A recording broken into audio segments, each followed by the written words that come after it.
এই ভিডিওটা শুধুমাত্র ছেলেদের জন্য। তুমি কেমন আছো এটা কেউ জিজ্ঞাসা করবে না, তোমার আবেগ তোমার ভালোবাসা এটা বোঝার মতো কেউ চেষ্টা করবে না।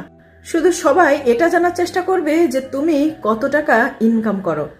কারণ আমাদের এই সমাজে সবাই ছেলের ইনকাম দেখে, ছেলে কি করে, ছেলে কেমন আছে এটা জানার চেষ্টা কেউ করে না, কেউ না।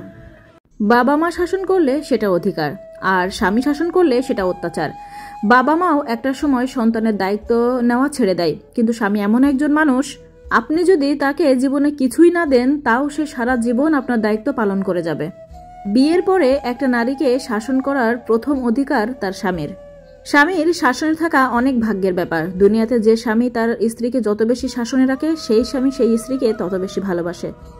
নিজের বউয়ের খারাপ আচরণগুলো গোপন রাখতে পারে না, অথচ নিজের মা এবং বোনের খারাপ আচরণগুলো ঠিকই গোপন। আর এদিকে বউকে বলে চুপ থাকো। আরে বউকে তো ধমক দিয়ে চুপ করে রাখাই যায়, কারণ সে তো পরের বাড়ির মেয়ে। বলছি ভাই, স্বামী হলে স্বামীর মতো আচরণ করুন, আসামির মতো না। ঘরের মানুষ শত্রু হলে এই 3টা কাজ করুন। 1, কথায় আছে ঘরের মানুষ শত্রু হলে তাকে বড় আসন দিতে হয়।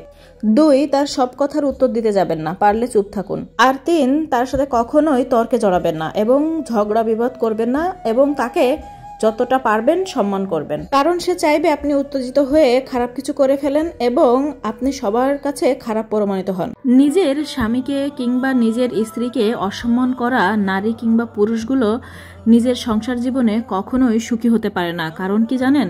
কারণ ওরা বুঝতেই পারে না যে স্বামীর জন্য স্ত্রী আর স্ত্রীর জন্য স্বামী কতটা মূল্যবান।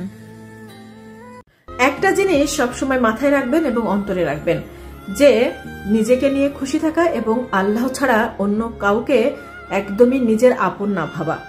এই 2টা জিনিস যদি বিশ্বাস করেন এবং মেনে চলেন, তাহলে আপনার জীবন সুন্দর হবে এবং প্রতারিত হওয়ার চান্স খুব কম থাকবে।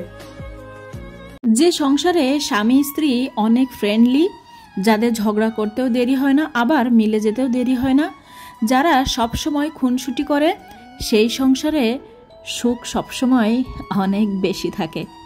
কি সত্যি বললাম তো?